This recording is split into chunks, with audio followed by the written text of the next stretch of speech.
Villa, 3-1, the final score in the end. Was the performance indicative of that scoreline, you feel? I think a lesson learned first half from Kaizer Chiefs in terms of now increasing the tempo, which the first half also they were pretty much shaky. They were not consistent in terms of speeding up the tempo, seeing the right moments, be intentional, ask questions, be in the right area, squeeze in the box, make moments, and pressure the ball. But in terms of then Kruger also having them to bring themselves and making the game very much alive. And I think with this moment, it was Kaizer Chiefs very much showing intentions. Yeah.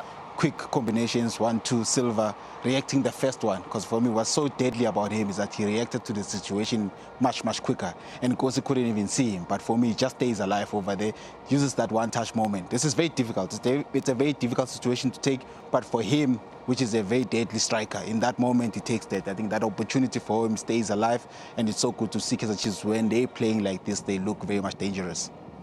8 goals he top scored for Kaizer Chiefs in the league last season. Flavio Silva is up and running for the new campaign, and while Chiefs scored early in the half, Kruger were to respond late. Yeah, this happened in the first half when a ball is just dropped behind the midfield line. And we didn't see that happening when Ox came on in the second half. So credit to him. I think he nullified that, and it created problems and actually got the opposition stuck on how they can actually get in, because they did this in the first half, and then it helped them, it benefited them. They were able to get in, get inside the box, and then create a bit of problem. And then with this opportunity falling in the way of Ndlovu, and then he takes it very well. But it wasn't enough, because the Chiefs realized that that is where the threat is. And with the introduction of the Ox, because he turns quick, and then he covers the defense quicker as well. So there was no space even for the front two, because what they did was they had Mpote and Ndlovu as the front two spread apart, and then Ntsako as a 10, playing more like a diamond in the midfield. And so it created a bit of problem for Kaizer Chiefs in the first half. But with more mobility in the second half from Kaizer Chiefs, when they brought on a Duba up top, who's very mobile and also is a striker that actually causes problems. We saw how he scored, even especially the second goal with his mobility. So it helped Chiefs and elevated Chiefs in the second half, and also sort of sorted out their problems that they had in the first half. Yeah, I think it was important also for Duba to respond, because, you know, like when you start the season, everybody will put in their goals, their ambitions. And for him also to get this opportunity, it's been itchy. I'm sure it was itchy to say, give me the opportunity, especially in the absence of Silva, which I think he might have been out for some small problems. Yeah. But for him just also to stay alive in this moment. And for me, I was asking Usia with this moment, with the defenders, with the Kruger, and having to ball watch, for me, it's like you're ball watching. Because for me, Mohamed, you're not even scanning. You're speaking about scanning. At this moment, you should be looking for your striker. You're not watching the goalkeeper. You should be looking for the striker, because he's the one that's going to score. But credit to the positioning for me is the most important one, because he stays alive and he's still sniffing in that area, and then him is able to put himself in that opportunity. And I think if you're not in the box as a striker, you're not going to get this moment. And staying alive with it, perfect for him. I think one thing again is on the score sheet with the brace. So it means now he has the confidence. He has the right frame now. Yeah, I think also the difference between the two teams is that Chiefs had a bit of quality with the touch, the first touch, and also the decision on the ball, the pass. And that was the only difference, because tactically, tactics are about positioning. Right. And Kruger are always going to get back into position. They're always going to work hard, provide the right intensity, and they're always going to be stubborn. But when it comes to now, the finer details of now the quality on the ball and the decision making, I think Chiefs were better. That's what got them the goals. Because if you see even the second goal of Duba, it was from good touches on the ball, precision, and the right decision to fit the ball into the box at the right time. As we can see, these are all good decisions. Touches on the ball. Kruger went nowhere compared to Chiefs when it comes to this. It's going forward and going against the ball again, Mabo, and then it's going forward, also threaded through, beautiful ball, and then a slight deflection. But everything is correct in terms of decision making and the purpose of wanting to threaten the opposition. That was the difference for me.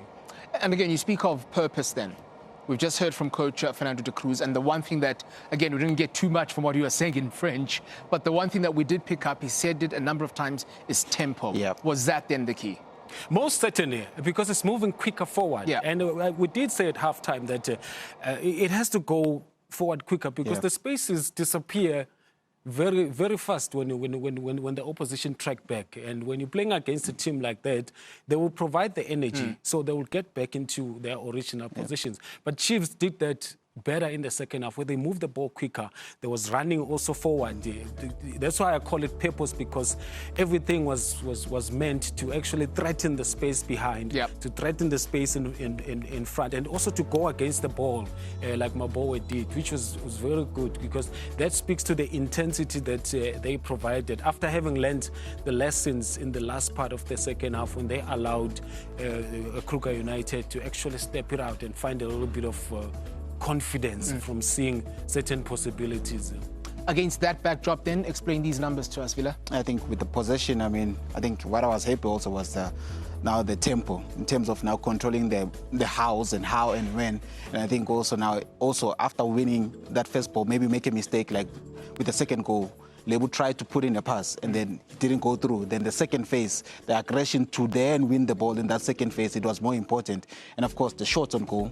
Coach Abraham, he speaks about him having to get their school fees, pay their school fees in terms of getting their shots on targets, which they were not really having them. But also credit must be given to them. Chiefs were manipulating certain things, which is their schemes. He spoke about their schemes in terms of how they were building up. They started from a 4, and then they started to unpack from a 3. So now it showed in terms of Kruger, in terms of now how they're able to approach that. They didn't have answers for that.